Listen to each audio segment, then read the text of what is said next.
Hello my dear students. तो पिछले lecture में हम लोग relative loading in vapour pressure, जो कि हमारा फर्स्ट कॉलिगेटिव प्रॉपर्टी था, उसको हम लोग डिस्कस किए थे। हम लोग समझे थे कि वो एक्चुअल में है क्या, कॉलिगेटिव प्रॉपर्टी क्या है, उसका हम लोग मैथमेटिकल एक्सप्रेशन भी डेराइव किए थे। देन हम लोग उससे रिलेटेड एक न्यूमेरिकल भी किए थे। तो हम लोग आज के लेक्चर को प्रोसीड करते हैं। पहले का 2 क्वेश्चन हम लोग करते हैं, देन हम लोग अपने नेक्स्ट कॉलिगेटिव प्रॉपर्टी की तरफ मूव करेंगे, जो कि बेसिकली हमारा एलिवेशन इन बॉइलिंग पॉइंट। चलिए देखिए, हमारा एक क्वेश्चन आपको इधर में दिया हुआ है कि the vapour pressure of pure benzene, मतलब प्योर बेंजीन का वेपर प्रेशर दिया हुआ है। तो पी नॉट ऑफ बेंजीन, मतलब प्योर बेंजीन का वेपर प्रेशर दिया हुआ है कितना, 639.7 mm of Hg, and the vapour pressure of a solution in benzene at the same temperature. मतलब उस बेंजीन का सॉल्यूशन, मतलब उस बेंजीन में कोई सॉल्यूट को हम लोग डाल दे रहे हैं, तो वेपर प्रेशर हम लोग को सॉल्यूशन का, एस स्टैंड्स फॉर सॉल्यूशन, तो इसका दिया हुआ है कितना, 631.9 mm of Hg। Calculate the molality of the solution. तो हम लोग को क्या फाइंड करना है कि उस सॉल्यूशन का मोलैलिटी कितना होगा। पहले तो आप ये देख लो कि ये हमारा रिलेटिव लोडिंग इन प्रेशर वाला केस है कि नहीं। वो केस कब होगा, जब हमारा सॉल्वेंट में नॉन वोलाटाइल सोल्यूट मिक्स किया होगा। क्यों? क्योंकि हमारा जो भी कॉलिगेटिव प्रॉपर्टी और नॉन वोलाटाइल सोल्यूट के लिए हमारा जो भी डिटरमाइंड होता है या उसी के लिए स्टैंड करता है हमारा। तो अब देखिए, तो इस केस में और रिलेटिव लोडिंग इन वेपर प्रेशर हमारा हो जाएगा नॉन वोलाटाइल सोल्यूट के लिए हमारा हमेशा। और नॉन वोलाटाइल सॉल्यूट के केस में हम लोग पढ़े थे कि जब कभी भी हम लोग नॉन वोलाटाइल सॉल्यूट को सॉल्वेंट में मिक्स करते हैं तो सॉल्वेंट से सॉल्यूशन का वेपर प्रेशर घट जाता है। तो यहाँ पे बेंजीन सॉल्वेंट है, उसका वेपर प्रेशर है 639.7 mm ऑफ Hg, और यहाँ पे हमारा सॉल्यूशन है जिसका हमारा 631.9 mm ऑफ Hg। मतलब वेपर प्रेशर हमारा सॉल्यूशन का घट गया। मतलब ये सॉल्यूट जो भी हम लोग मिक्स किए होंगे सॉल्यूशन बनाने के लिए बेंजीन के साथ, वो नॉन वोलाटाइल होगा, और नॉन वोलाटाइल होगा तो relative loading in vapour pressure हम लोग लगा सकते हैं। तो according to RLVP, relative loading in vapour pressure, it is equal to mole fraction of non volatile solute. Raoult के लॉ से हम लोग पढ़े थे। और रिलेटिव लोडिंग इन वेपर प्रेशर होता क्या चीज़ है, p not minus P S upon P not, it is equal to mole fraction of solute होगा। Clear? P not is the vapour pressure of pure solvent. तो वेपर प्रेशर हमारा pure solvent का कितना है, हमारा 639.7 minus vapour pressure of solution is 631.9 divided by p naught, that is basically 639.7, it is equal to mole fraction of solute. तो यहाँ से mole fraction of solute आ गया हमारा, लेकिन हम लोग को मोल फ्रैक्शन तो फाइंड नहीं करना है, क्या फाइंड करना है, मोलैलिटी। तो हम आपको करवा चुके हैं relation between mole fraction and molality. तो mole fraction of solute it is always equal to molality divided by molality plus 1000 upon molecular weight of solvent. Clear? अगर यही हमारा वाटर रहता तो मॉलिक्यूलर वेट सॉल्वेंट का हम लोग लेते हैं कितना, 18, तो ये हमारा 55.5 आ जाता। Clear?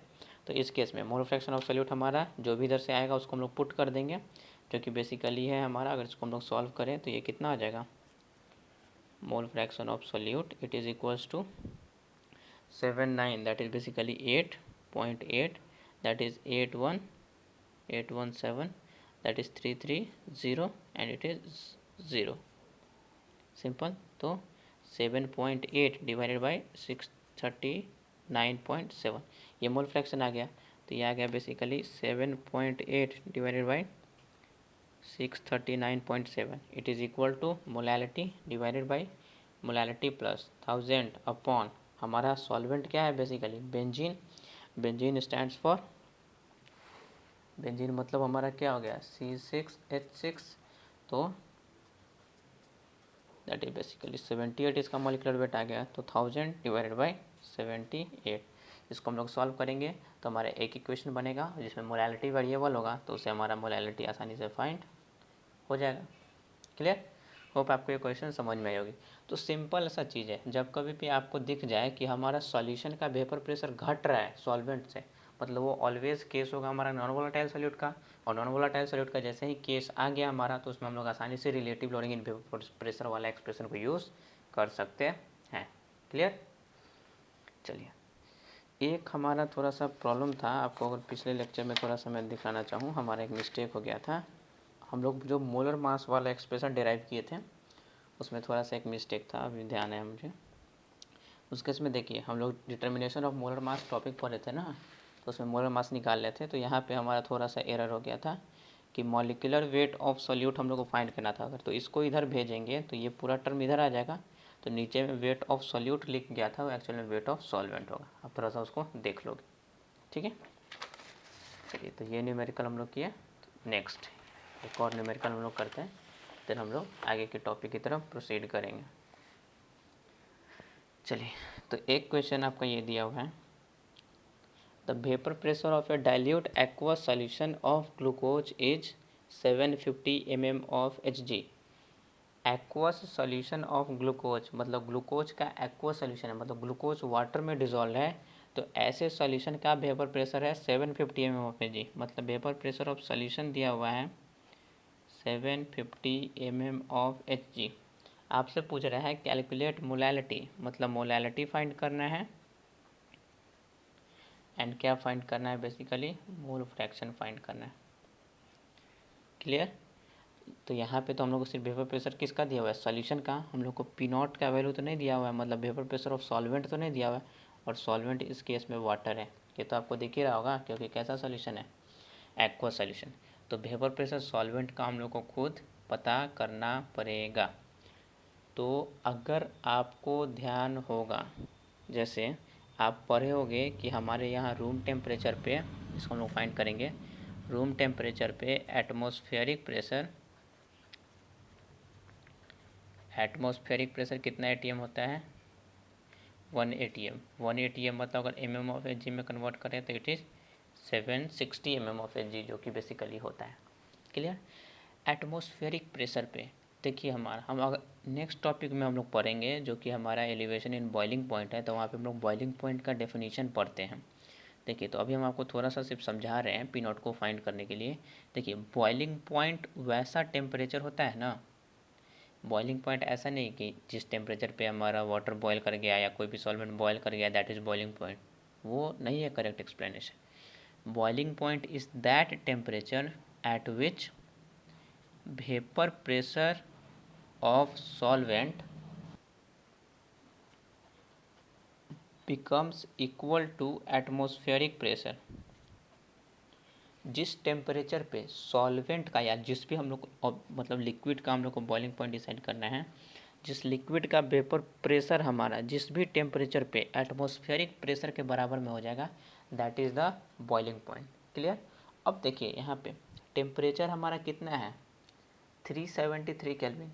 Temperature is 373 kelvin. Temperature 373 kelvin मतलब कितना डिग्री सेल्सियस, 100 डिग्री सेल्सियस।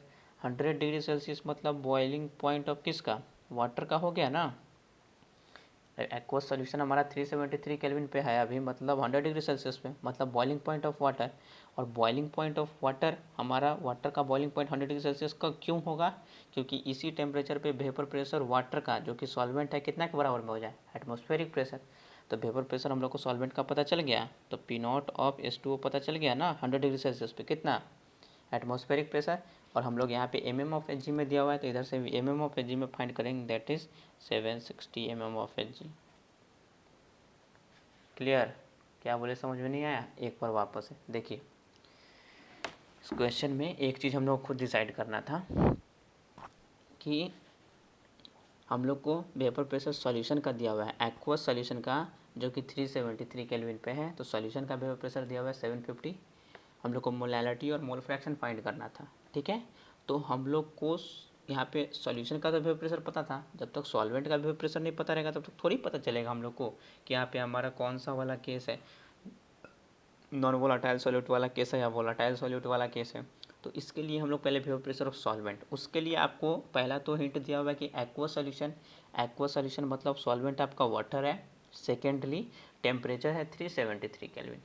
देखिए, तो हम लोग इसके लिए पढ़ते हैं, यहाँ पे आप जानते ही होंगे कि एटमॉस्फेरिक प्रेशर हमारा, यहाँ पे एटमॉस्फेयर का प्रेशर हम लोग के अर्थ पे 1 atm लगता है, that is basically 760 mm of Hg। और boiling point is that temperature where, boiling point का ये डेफिनेशन है, हम लोग नेक्स्ट अभी टॉपिक में पढ़ेंगे भी उसको।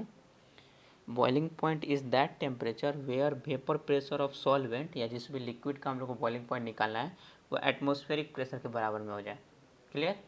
तो यहाँ पे हम लोग के अर्थ पे एटमॉस्फेरिक प्रेशर कितना लगता है 760 mm/G, और ये कंडीशन दिया हुआ है 373 केल्विन का, मतलब 100 डिग्री सेल्सियस।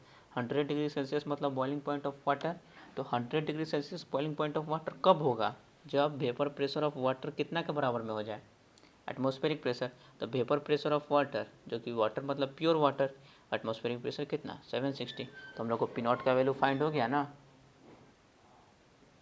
कितना आ गया 760 mm/Hg। क्लियर। अब तो आप आसानी से सॉल्व कर लोगे। सॉल्वेंट का वेपर प्रेशर 760, सॉल्यूशन का वेपर प्रेशर 750, मतलब घट गया, मतलब नॉन वोलाटाइल सॉल्यूट वाला केस। तो हम लोग relative loading in vapour pressure लगा सकते हैं आसानी से। तो P not minus P S upon P not it is equal to mole fraction of non volatile solute, मतलब पी नॉट का वैल्यू कितना 760, पी एस का value 750 divided by 760, it is equal to mole fraction of solute. अब तो आगे solve कर ही लोगे आप।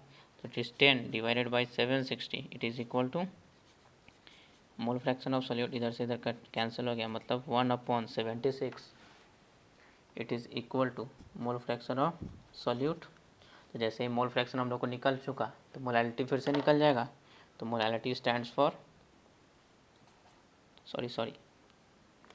Molality divided by molality plus 1000 upon molecular weight of solvent, it is equal to mole fraction of solute.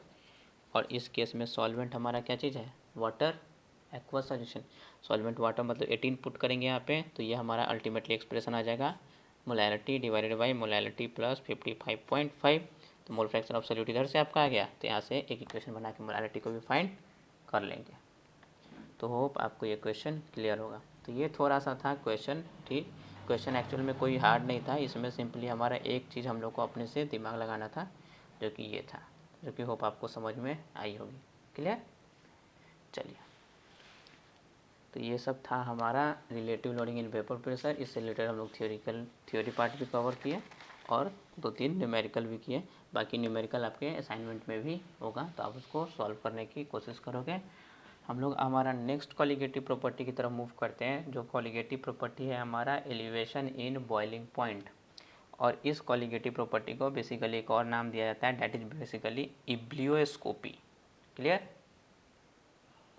चलिए, तो हम लोग पढ़ते हैं एलिवेशन इन बॉइलिंग पॉइंट। तो इस कॉलिगेटिव प्रॉपर्टी को पढ़ने से पहले हम लोग को पहले समझना पड़ेगा कि एक्चुअल में बॉइलिंग पॉइंट होता क्या चीज़ है। क्लियर है। तो हम लोग पहले जानते हैं कि what is basically boiling point.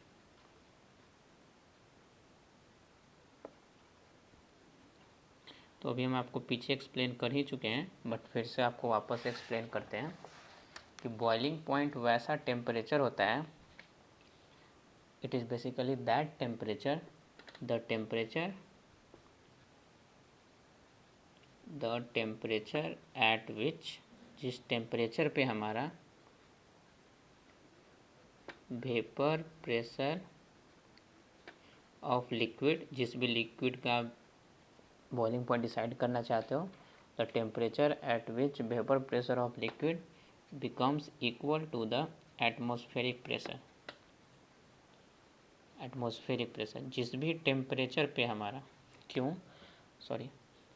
ऐसा हमारा डेफिनेशन इस वजह से, टेम्परेचर को इस वजह से डिटरमाइन किया गया था क्योंकि अगर आपको याद होगा तो हम आपको बताए थे कि जो वेपर प्रेशर होता है वो हमारा टेम्परेचर पे डिपेंड करता है, और वेपर प्रेशर हमारे जैसे जैसे टेम्परेचर को बढ़ाते जाओगे वेपर प्रेशर हमारा इंक्रीज़ करते जाता है। तो जो वेपर प्रेशर है that is dependent on temperature, और जैसे जैसे आप टेम्परेचर इंक्रीज़ करोगे तो वेपर प्रेशर भी इंक्रीज़ करेगा। लेकिन वेपर प्रेशर कभी भी अमाउंट ऑफ सब्सटेंस पे डिपेंड नहीं करता है।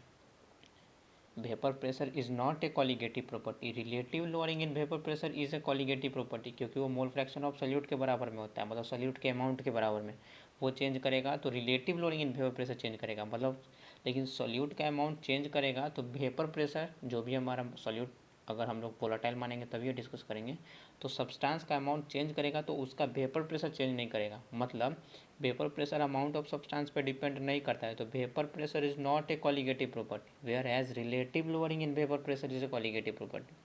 And vapour pressure depends upon temperature, कि जैसे जैसे आप टेम्परेचर को इंक्रीज़ करोगे तो वेपर प्रेशर भी बढ़ता चला जाएगा। क्लियर। और जिस टेम्परेचर पे वेपर प्रेशर लिक्विड का एटमॉस्फेरिक प्रेशर के बराबर में हो गया, at the same temperature is called the boiling point of liquid. जैसे अगर हम लोग यहाँ की बात करें एट सी लेवल, तो सी लेवल जहाँ पे हम लोग रहते हैं, बेसिकली हम लोग सी लेवल से थोड़ा सा ऊपर ही हैं, तो सी लेवल पे हमारा एटमॉस्फेरिक प्रेशर कितना है, तो at sea level atmospheric pressure it is basically 1 atm, 1 atm के इक्वल में है, जिसको 760 mm ऑफ Hg बोल सकते हैं, 760 टॉर बोल सकते हैं, 76 सेंटीमीटर ऑफ Hg, जो भी आप बोल सकते हो, 10⁵ पास्कल बोल सकते हो। तो सी लेवल पे एटमॉस्फेरिक प्रेशर हमारा 1 atm के इक्वल में है। और यहाँ पे अगर आप किसी कंटेनर में कितना भी अमाउंट का वाटर लो और उसका टेम्परेचर को इंक्रीज़ करते जाओ और उसका वेपर प्रेशर को चेक करो कि उसका वेपर प्रेशर 1 atm पे कब आता है, तो उसका वेपर प्रेशर 1 atm पे तब आएगा जब उस वाटर का टेम्परेचर हमारा कितना डिग्री सेल्सियस पहुँच जाएगा, 100 डिग्री सेल्सियस। मतलब 100 डिग्री सेल्सियस पे वेपर प्रेशर ऑफ H2O कितना के बराबर में हो जाएगा, एटमॉस्फेरिक प्रेशर के बराबर में, और जो कि है कितना हमारा 1 atm। इसलिए सी लेवल पे वाटर हमारा कितना डिग्री सेल्सियस पे बॉयल करता है, 100 डिग्री सेल्सियस पे, क्योंकि इसी टेम्परेचर पे हमारा वेपर प्रेशर वाटर कितना के बराबर में हो जाता है, एटमॉस्फेरिक प्रेशर, जो कि 1 atm है।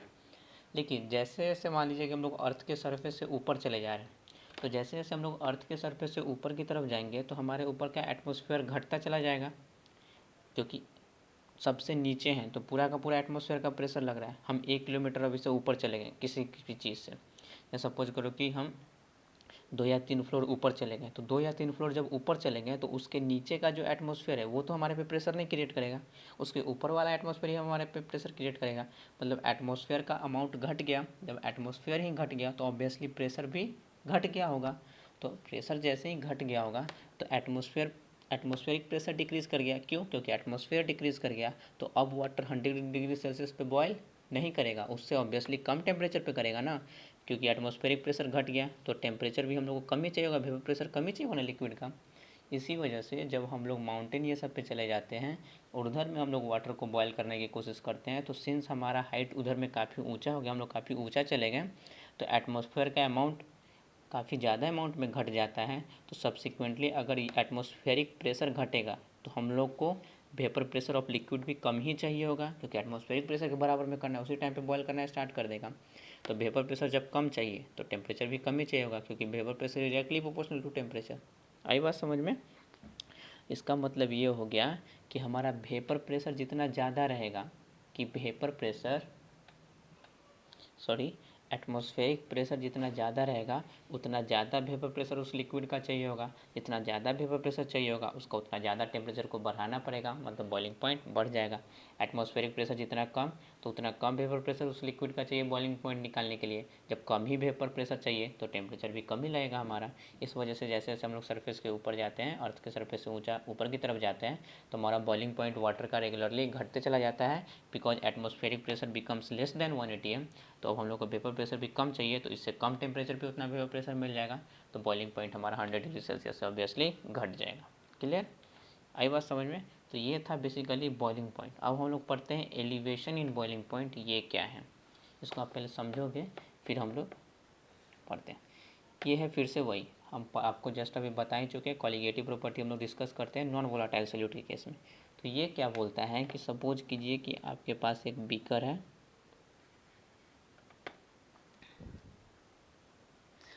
इस बीकर में आप क्या कर रखे हो, सॉल्वेंट को ले रखे हो। सॉल्वेंट हम लोग हमेशा वोलाटाइल नेचर का कंसीडर करेंगे, और इस सॉल्वेंट का हमारा हम लोग सॉल्वेंट को ले रखे हैं, प्योर सॉल्वेंट है, ऑब्वियसली वोलाटाइल नेचर का है हमारा, तो इस ये वोलाटाइल नेचर का है तो इसका वेपर प्रेशर हमारा बनेगा, और कोई ना कोई एक ऐसा टेम्परेचर होगा जिस टेम्परेचर पे इसका वेपर प्रेशर कितना के बराबर में हो जाएगा, एटमॉस्फेरिक प्रेशर के बराबर में हो जाएगा। तो हम लोग मान लेते हैं कि लेट एट टेम्परेचर टी पे vapour pressure of pure solvent become equal to atmospheric pressure. या टेम्परेचर टी नहीं मान लेते हैं, टेम्परेचर मान लीजिए कि हम लोग मान लेते हैं टी बी, ठीक है,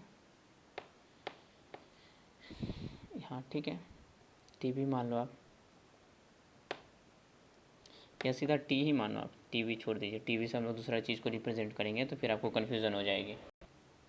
तो टेम्परेचर टी पे vapour pressure of pure solvent कितना के बराबर में हो गया है, एटमॉस्फेरिक प्रेशर के बराबर में हो गया। तो जब टी टेम्परेचर पे हमारा वेपर प्रेशर उस सॉल्वेंट का एटमॉस्फेरिक प्रेशर के बराबर में हो गया, मतलब जो टी हो गया वो क्या हो गया, बॉइलिंग पॉइंट ऑफ सॉल्वेंट हो गया। आई बात समझ में, क्योंकि बॉइलिंग पॉइंट तो वही टेम्परेचर होता है जिस टेम्परेचर पे वेपर प्रेशर उस लिक्विड का कितना के बराबर में होता है, एटमॉस्फेरिक प्रेशर। तो टेम्परेचर टी पे हम लोग मान लिए कि उस सॉल्वेंट का वेपर प्रेशर कितना के बराबर में हो गया, एटमॉस्फेरिक प्रेशर, मतलब जो टेम्परेचर टी है that is the boiling point of solvent. Hope आपको ये बात समझ में आई होगी। अब क्या कर देते हैं, इस सॉल्वेंट में हम लोग नॉन वोलाटाइल सॉल्यूट को, किस चीज़ को, नॉन वोलाटाइल सॉल्यूट को डिज़ोल्व कर देते हैं। तो नॉन वोलाटाइल सॉल्यूट को हम लोग डिज़ोल्व कर देंगे। तो जैसे ही नॉन वोलाटाइल सॉल्यूट को हम लोग डिज़ोल्व करेंगे तो अब ये बन जाएगा सॉल्यूशन, क्योंकि इसमें नॉन वोलाटाइल सॉल्यूट आ गया। सॉल्यूट है नॉन वोलाटाइल इन नेचर, मतलब जब टेम्परेचर टी पे वेपर प्रेशर हमारा प्योर सॉल्वेंट का था एटमॉस्फेरिक प्रेशर के बराबर में, जैसे ही हम लोग उसमें नॉन वोलाटाइल सॉल्यूट डालेंगे उसी टेम्परेचर टी पे वेपर प्रेशर हमारा घटेगा कि बढ़ जाएगा, घट जाएगा। तो टेम्परेचर टी पे वेपर प्रेशर,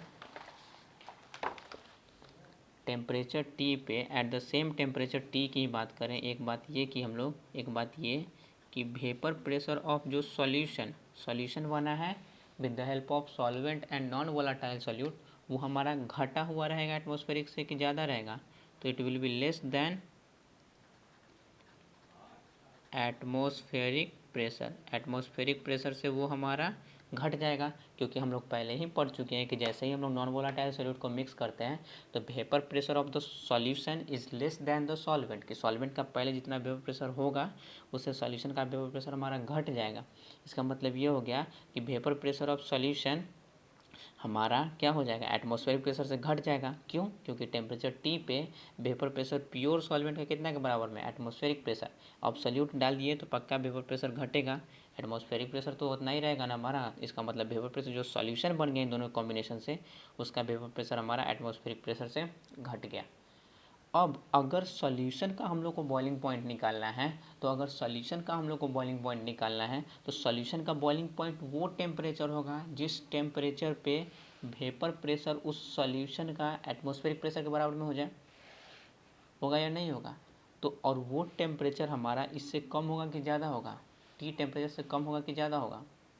पहला बात तो ये कि अगर सॉल्यूशन का हम लोग बॉइलिंग पॉइंट डिसाइड करने की कोशिश करें कि what will be the basically boiling point of solution, तो boiling point of solution suppose कीजिए कि इसको हम लोग टी एस से मान लेते हैं कि अगर सपोज कीजिए बॉइलिंग पॉइंट सॉल्यूशन का टी एस है, तो बॉइलिंग पॉइंट सॉल्यूशन का कौन सा टेम्परेचर होगा, जिस टेम्परेचर पे vapour pressure of solution that will be equal to the atmospheric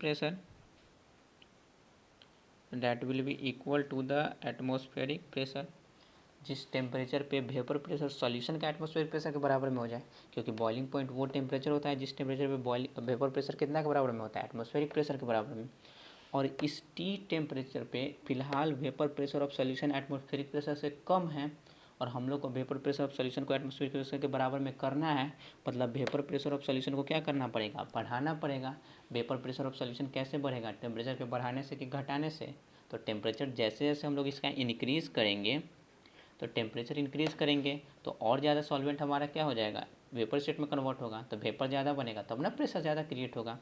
मतलब वेपर प्रेशर कैसे बढ़ाया जा सकता है, वेपर को बढ़ा के। वेपर कैसे बढ़ाया जा सकता है, टेम्परेचर को इंक्रीज़ करके। तो टेम्परेचर इंक्रीज़ करने से वेपर प्रेशर बढ़ेगा, और हम लोग को वेपर प्रेशर सॉल्यूशन का बढ़ा करके कितना के बराबर में करना है, एटमॉस्फेरिक प्रेशर के बराबर में करना है। मतलब टी एस टेम्परेचर, ये टी टेम्परेचर से ज़्यादा होगा कि कम होगा, तो ज़्यादा होगा। क्यों, क्योंकि टी टेम्परेचर पे vapour pressure of solution atmospheric pressure से कम है, और टी एस टेम्परेचर पे ये बराबर हो जा रहा है, ये बराबर हो जा रहा है। इसका मतलब वेपर प्रेशर ऑफ सॉल्यूशन को बढ़ाया गया है, मतलब टेम्परेचर को बढ़ाया गया है, मतलब T S is greater than T. तो हम लोग यहाँ से कंक्लूड कर सकते हैं, hence temperature T S is greater then temperature T, होगा या नहीं होगा। अब देखिए, तो यही हमारा केस आ गया एलिवेशन इन बॉइलिंग पॉइंट का, कि जब हमारा प्योर सॉल्वेंट था तब उसका बॉइलिंग पॉइंट था टी, जब उसमें हम लोग नॉन वोलेटाइल सॉल्यूट को मिक्स कर दिए तो सिंस वेपर प्रेशर सॉल्यूशन का घट गया और हम लोग को बॉइलिंग पॉइंट सॉल्यूशन का डिटरमाइन करना है, तो हम लोग को वापस से वेपर प्रेशर ऑफ सॉल्यूशन को बढ़ाना पड़ेगा, तो इसलिए हम लोग को टेम्परेचर बढ़ाना पड़ जाता है। तो हमारा बॉइलिंग पॉइंट पहले टी था, अब वही सॉल्वेंट का हमारा जब वो सॉल्यूशन बना लिया तो बॉइलिंग पॉइंट कितना हो गया टी एस, जो कि बड़ा हो गया। तो बॉइलिंग पॉइंट एलिवेट हुआ कि नहीं, बढ़ गया कि नहीं बढ़ गया, और कितना एलिवेशन हुआ। तो एलिवेशन इन अगर बॉइलिंग पॉइंट निकालने की बढ़ा कितना से, तो एलिवेशन इन बॉइलिंग पॉइंट, तो दैट इज जिसको हम लोग रिप्रेजेंट करते हैं डेल्टा टी बी से। डेल्टा मतलब change, T for temperature, B for boiling. Boiling point में कितना का टेम्परेचर चेंज हुआ, तो हमारा पहले था टी, बाद में हो गया T S, and T S is greater than T, मतलब एलिवेशन कितना का हुआ T S minus T, where T S represent the boiling point of solution whereas T represent the boiling point of solvent. This is elevation in boiling point। और हमारा फिर से हमारा law है, and that law tells that हमारा कि जो elevation in boiling point होता है कि दैट डेल्टा टी वी जो होता है वो डायरेक्टली प्रोपोर्शनल होता है मोलैलिटी ऑफ सॉल्यूशन के। किसके डायरेक्टली प्रोपोर्शनल होता है, मोलैलिटी ऑफ सॉल्यूशन के। क्लियर। तो डेल्टा टी वी अगर मोलैलिटी के डायरेक्टली प्रोपोर्शनल, मतलब डेल्टा टी वी प्रोपोर्शनलिटी के साइन को हटाएंगे तो कांस्टेंट लाएंगे, और इस केस में जो कांस्टेंट लाते हैं that is basically K B into molality. तो this is the expression for elevation in boiling point. अब यहाँ पे आप देख सकते हो delta T B elevation in boiling point directly proportional to molality. क्यों ये हुआ हम आपको एक्सप्लेन करते हैं, अभी पहले बता देते हैं कि ये कोलिगेटिव प्रॉपर्टी कैसे। Delta T B is directly proportional to molality, तो delta T B directly proportional to molality, and molality stands for moles of solute divide by mass of solvent, मतलब अमाउंट ऑफ सॉल्यूट और solvent पे ये depend कर रहा है ना। तो डेल्टा टी बी ये अमाउंट ऑफ सॉल्यूट या सॉल्वेंट से डायरेक्टली प्रोपोर्शनल हुआ कि नहीं हुआ, मतलब अमाउंट ऑफ सब्सटेंस पे डिपेंड किया। तो डेल्टा टी बी जो कि एलिवेशन इन बॉइलिंग पॉइंट है, कॉलिगेटिव प्रॉपर्टी होगा कि नहीं होगा, तो hence it is a colligative property. ये मोलैलिटी के डायरेक्टली प्रोपोर्शनल कैसे उसको एक्सप्लेन करते हैं, उसके पहले डेल्टा टी बी को हम लोग और क्या लिख सकते हैं, T S minus T is equals to K B into molality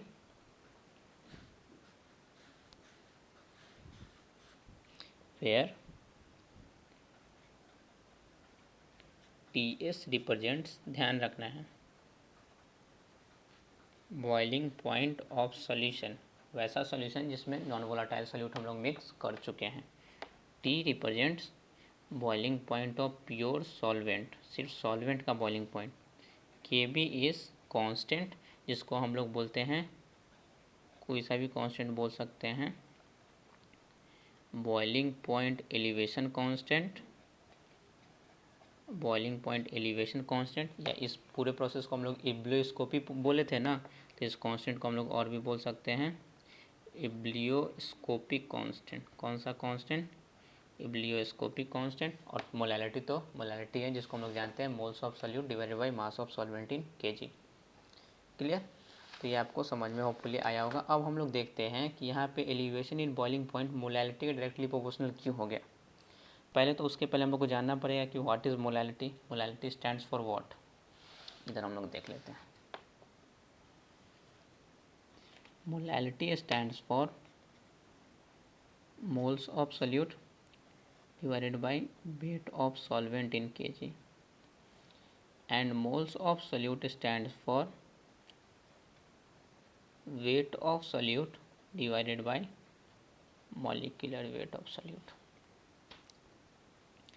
तो moles of solute is directly proportional to mass of solute. Solute कैसा है हमारा, नॉन वोलाटाइल।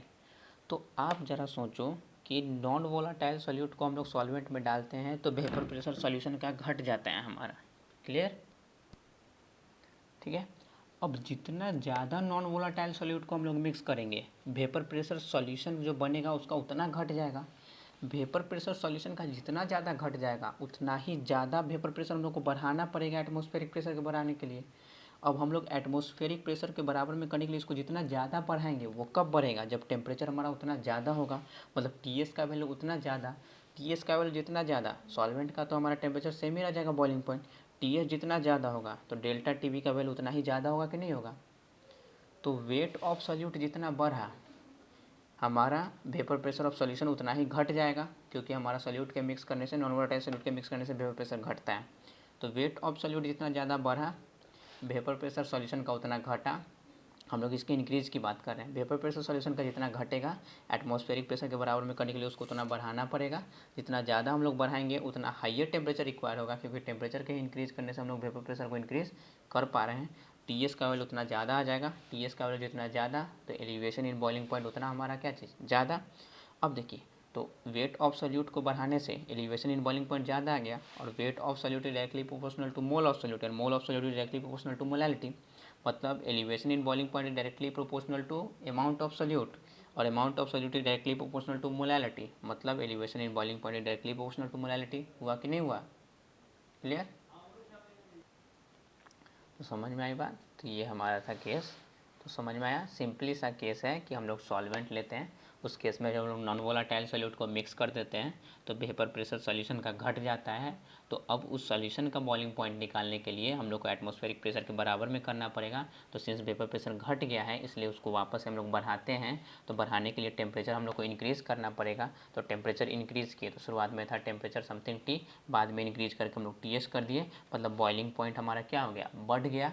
तो that is basically elevation in boiling point, that is directly proportional to molality. Molality मतलब amount of solute, amount of substance, मतलब हमारा delta T depend किया amount of substance पे, hence it is a elevation in boiling point is a colligative property. तो delta T B is equals to K B into molality, where delta T B is the हमारा elevation in boiling point, की boiling point कितना बढ़ा, तो solution का ज़्यादा है, solvent का कम है बॉइलिंग पॉइंट, तो हम लोग डेल्टा टी वी हमेशा लिखेंगे boiling point of solution minus boiling point of solvent. K B represents हमारा क्या चीज़, बॉइलिंग पॉइंट एलिवेशन कांस्टेंट, या इसको बोलते हैं हम लोग ebullioscopic constant, and molality is the same. Clear? तो इसका अगर स्टेटमेंट आप लिखना चाहो तो स्टेटमेंट सिंपल सा यही है कि जब हम लोग किसी प्योर सॉल्वेंट में नॉन वोलाटाइल और नॉन इलेक्ट्रोलाइट, मतलब जो ब्रेक नहीं करे इसमें डिजोल्व करने के बाद उसको मिक्स करते हैं, तो वेपर प्रेशर सॉल्यूशन का डिक्रीज कर जाता है, and hence to increase the vapour pressure we increase the temperature and thus boiling point of the solution is elevated. Clear? तो स्टेटमेंट चाहो तो आप लिख लो, मैं नहीं लिखूँगा उतना लंबा। Even a non volatile and non-electrolyte solute, when a non-volatile and non-electrolyte solute is added to a liquid, the vapor pressure of solution decreases, comma, in order to equalize the vapor pressure to atmospheric pressure, in order to equalize the vapor pressure to atmospheric pressure, we have to provide extra energy to the solution, we have to provide extra energy to the solution, and thus boiling point is elevated. Clear? तो हमारा ये expression आ गया कि delta T B is equals to K B into molality. Clear है? जबकि के B आपका फिर से कांस्टेंट है, तो कांस्टेंट है हमारा, तो ये हमारा फिर से डिपेंड करेगा, अलग अलग सॉल्वेंट के लिए अलग अलग होगा, टेम्परेचर के बी चेंज करने से ये चेंज करता है हमारा। तो के बी बेसिकली डिपेंड्स अपॉन के बी जो इब्लोस्कोपिक कांस्टेंट है, depends upon nature of solvent and temperature पे भी डिपेंड करता है हमारा, और टेम्परेचर पे जिस हमारा इक्वेशन से या जिस हमारा मैथमेटिकल एक्सप्रेशन से डिपेंड करता है वो बेसिकली ये होता है कि K B it is equal to M R T square upon delta H of vaporisation. This is the expression जिससे के बी किस पे डिपेंड करता है, टी टेम्परेचर पे डिपेंड करता है। आपको बताते हैं कि ये सारा क्या है, इसका हम लोग को डेरिवेशन नहीं समझना है, सिंपली आपको के बी और टेम्परेचर के बीच में ये इक्वेशन रिलेशन बताता है। Where M represents molar mass of solvent, molar mass of solvent. Clear. R तो आप लोग जानते ही होंगे, it is basically gas constant, T is absolute temperature. Absolute temperature कुछ नहीं होता है, जब टेम्परेचर को हम लोग केल्विन यूनिट में लिख देते हैं, that is basically absolute temperature. और हमारा एब्सोल्यूट टेम्परेचर जो कि इस केस में हम लोग बॉइलिंग पॉइंट लेंगे सॉल्वेंट का, that is basically boiling point of solvent. Clear है। एंड डेल्टा एच वेपोराइजेशन आप लोग जानते ही होंगे, that is basically enthalpy of vaporisation.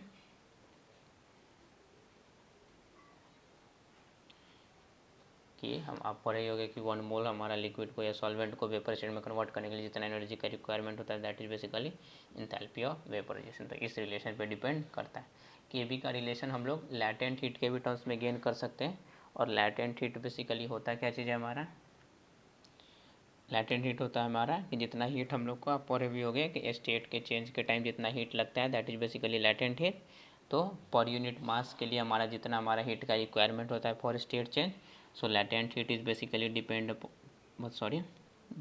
As enthalpy. Latent heat हम लोग वेपोराइजेशन की बात करेंगे, enthalpy of vaporisation per unit mass. Per unit मास मतलब मोलर मास के टर्म्स में। तो अगर हम लोग इसको चेंज करें तो यहाँ से क्या आ जाएगा आपका के बी, इसको लिख सकते हैं हम लोग R T square upon delta H vaporisation divided by M, क्योंकि डिवाइडेड बाई एम एक्चुअल में अल्टीमेटली ऊपर चला जाएगा, तो M R T square upon delta H हो जाएगा हमारा। और R T square delta H vaporisation upon per unit mass को हम लोग लिख सकते हैं latent heat, it can also be written as latent heat of vaporisation. Clear.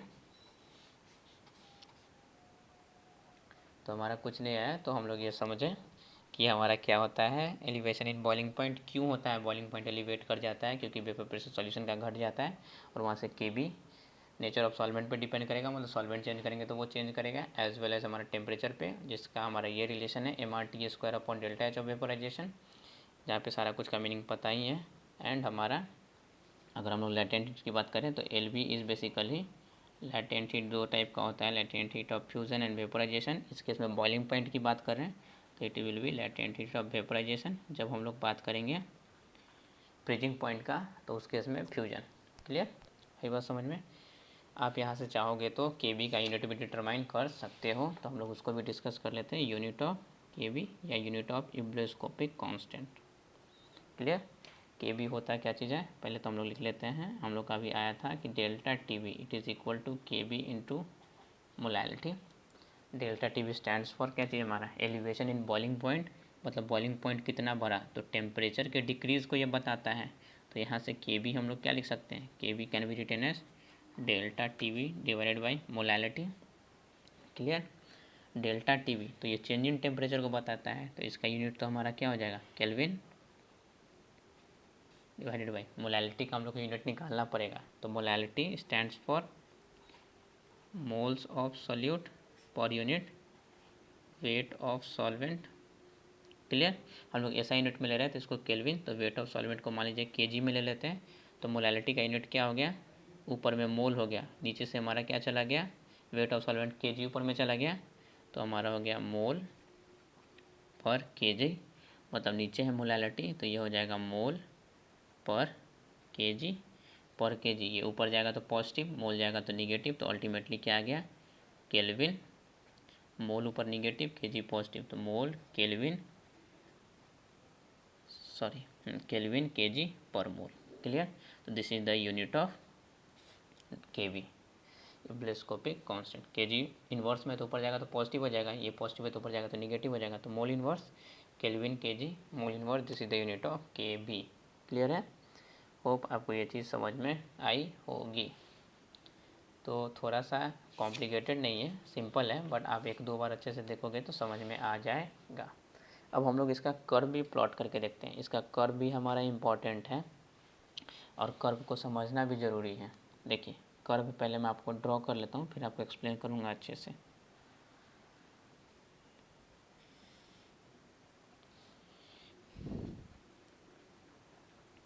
इस एक्सिस पर टेम्परेचर को प्लॉट कर देता हूँ मैं।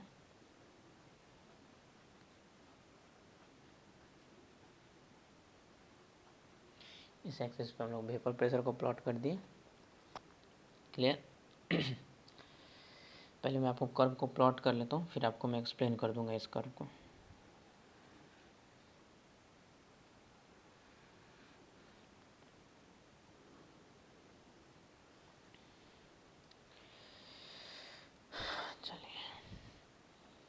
ये दो कर्व हम लोग प्लॉट किए हैं। एक कर्व प्लॉटेड है इसके लिए क्या बोलते हैं, सॉल्वेंट के लिए, एंड सेकेंड कर्व हमारा प्लॉटेड है सॉल्यूशन के लिए।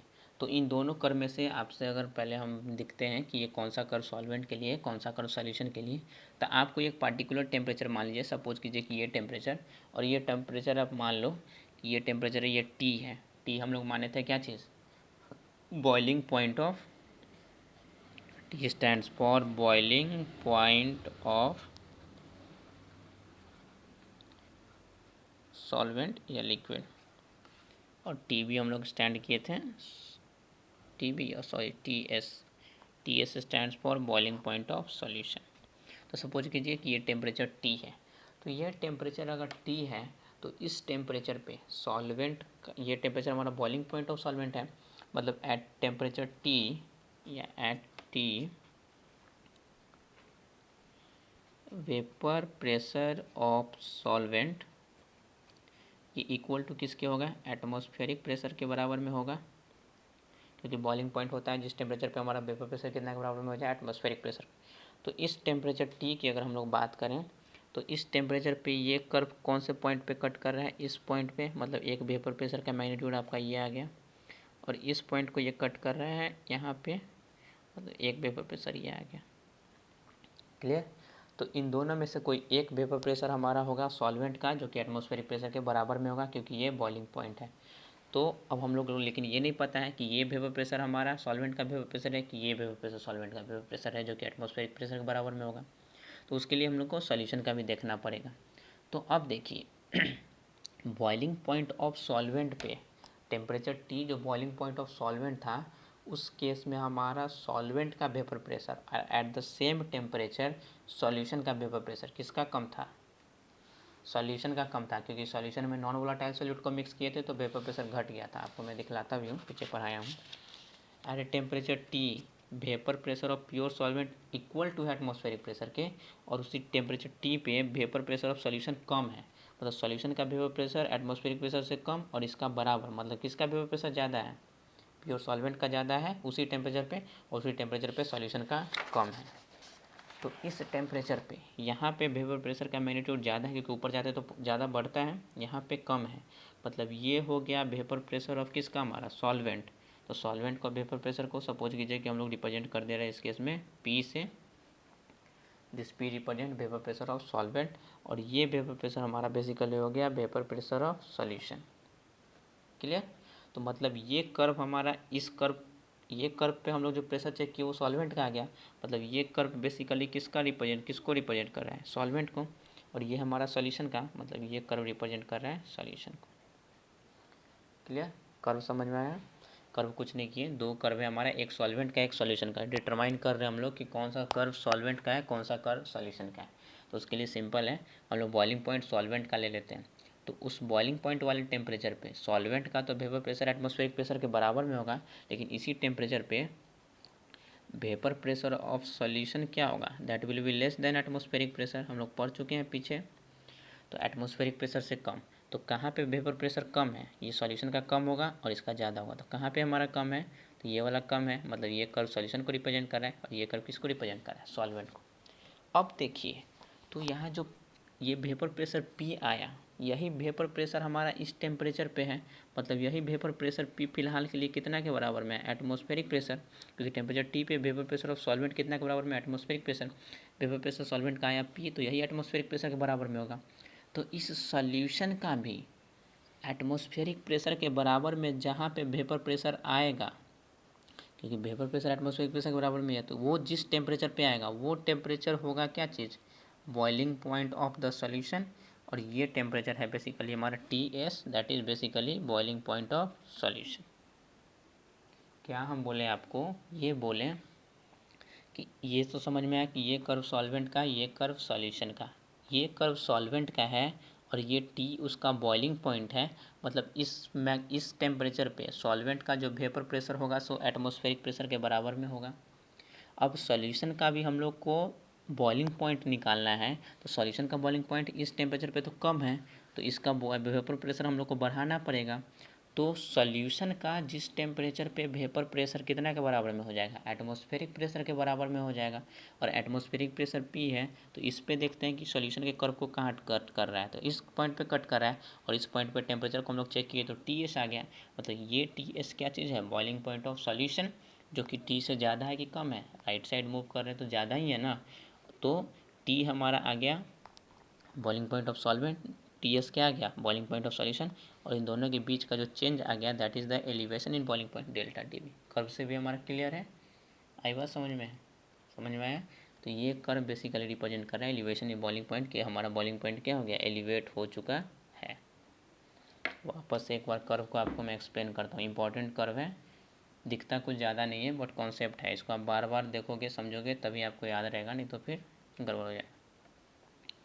एक कर्व सॉल्वेंट का था, एक कर्व सॉल्यूशन का, वेपर प्रेशर और टेम्परेचर के बीच में कर्व प्लॉटेड है। हम लोग को नहीं पता कि कौन सा सॉल्वेंट का है कौन सा सॉल्यूशन का, लेकिन हम लोग को ये ज़रूर पता है कि जब कभी भी हम लोग प्योर सॉल्वेंट में नॉन वोलेटाइल सॉल्यूट को मिक्स कर देते हैं तो वेपर प्रेशर घट जाता है। तो सपोज कीजिए कि टेम्परेचर T मान लीजिए जो कि बॉइलिंग पॉइंट है सॉल्वेंट का, तो अगर ये सॉल्वेंट का बॉइलिंग पॉइंट है तो उस टेम्परेचर T पे vapour pressure of solvent atmospheric pressure के बराबर में होगा, और vapour pressure of solution atmospheric pressure से कम होगा, क्योंकि सॉल्यूशन बना है नॉन वोलेटाइल सॉल्यूट को मिक्स करने से, नॉन वोलेटाइल सॉल्यूट को मिक्स करने से मतलब वेपर प्रेशर घट गया, तो उसी टेम्परेचर पे सॉल्यूशन का वेपर प्रेशर कम होगा, सॉल्वेंट का एटमॉस्फेरिक प्रेशर के बराबर में होगा। तो इस टेम्परेचर T पे यहाँ पे वेपर प्रेशर हम लोग को ज़्यादा मिल रहा है, और इस कर्व के थ्रू हम लोग को वेपर प्रेशर कम मिल रहा है, मतलब ये वेपर प्रेशर ज़्यादा वाला ही सॉल्वेंट का है, मतलब यही वेपर प्रेशर सॉल्वेंट का जो कि कितना के बराबर में, एटमॉस्फेरिक प्रेशर, मतलब एटमॉस्फेरिक प्रेशर भी P आ गया, जबकि ये कर्व हमारा आ गया सॉल्यूशन का। अब हम लोग को सॉल्यूशन का बॉइलिंग पॉइंट निकालना है, तो सॉल्यूशन का बॉइलिंग पॉइंट क्या होगा, that temperature at which the vapour pressure of solution becomes equal to atmospheric pressure, और एटमॉस्फेरिक प्रेशर P के बराबर में है, तो P एटमॉस्फेरिक प्रेशर पे सॉल्वेंट का हम लोग देखते हैं कि कहाँ पे पॉइंट पे कट कर रहा है, तो सॉल्यूशन का तो सॉल्यूशन का कर्व इस पॉइंट पे कट कर रहा है, और इस पॉइंट के थ्रू हम लोग चेक करेंगे इसका कि कौन सा टेम्परेचर है, तो इससे ज़्यादा टेम्परेचर है कि नहीं, मतलब हमारा बॉइलिंग पॉइंट बढ़ गया, टेम्परेचर हाइयर रिक्वायर्ड हो गया, तो दिस इज द, तो ये हमारा दोनों के बीच का जो चेंज आ गया this is delta TB elevation in boiling point. Clear, तो ये बेसिकली आपका कर्व हो गया। तो फिलहाल हम लोग ये पढ़ें कि एलिवेशन इन बॉइलिंग पॉइंट क्या है, दैट इज़ कॉलिगेटिव प्रॉपर्टी, क्यों है कॉलिगेटिव प्रॉपर्टी, उसका मीनिंग क्या चीज़ है, और उस केस में हमारा वो कैसे मोलालिटी से डायरेक्टली प्रोपोर्शनल ही है हमारा, और केवी के बीच में रिलेशन ये सब क्लियर। फिर साथ में हम लोग एक न्यूमेरिकल को भी करते हैं।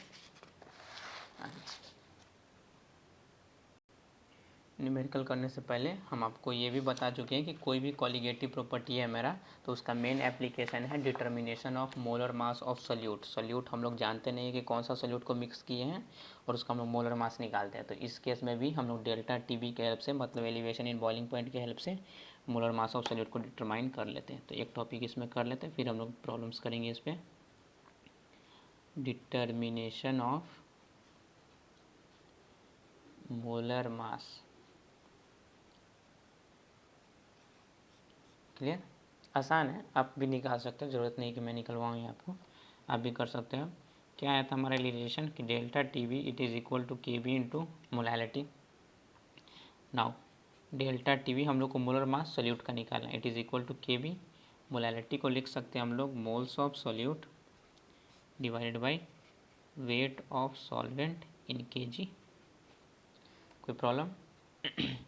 तो डेल्टा TB आ गया, it is equal to KB into moles of solute को लिख सकते हैं हम लोग weight of solute divided by molecular weight of solute, क्योंकि number of molecules to given mass upon molar mass, और पहले से ही वेट ऑफ सॉल्वेंट हमारा नीचे में है।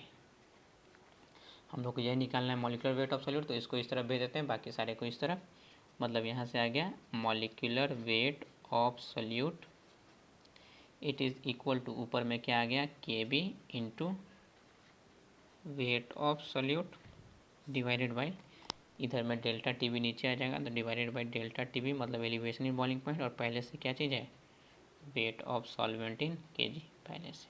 तो ये हमारा रिलेशन आ गया।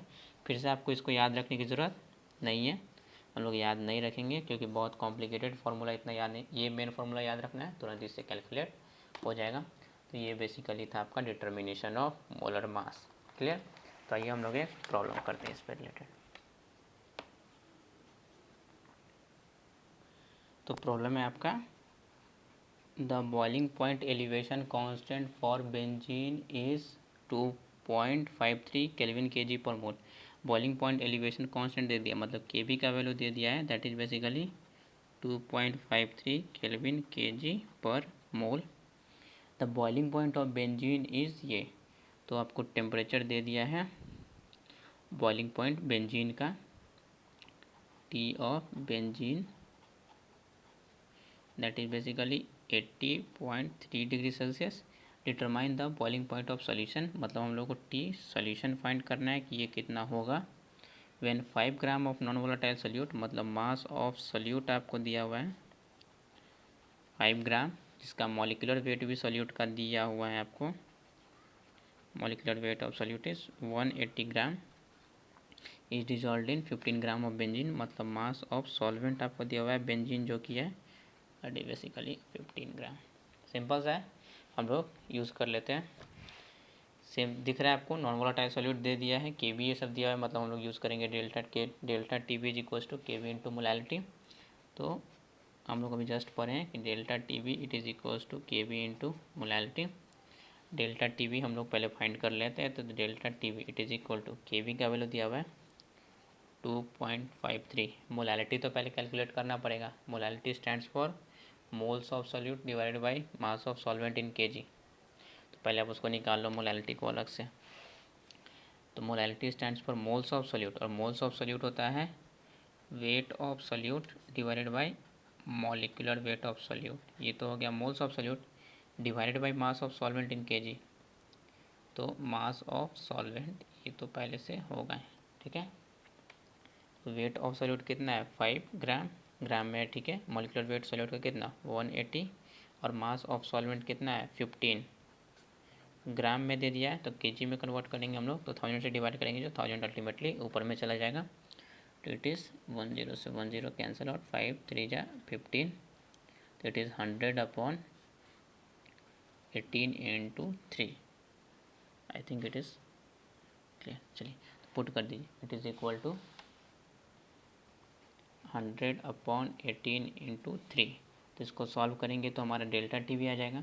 अब देखिए डेल्टा टी भी एक्चुअल में होता क्या चीज़ है, डेल्टा टी भी is elevation in boiling point, मतलब बॉइलिंग पॉइंट कितना बढ़ा। तो एलिवेशन इन बॉइलिंग पॉइंट हमेशा कितना होता है, boiling point of solution minus boiling point of pure solvent, यही होता है।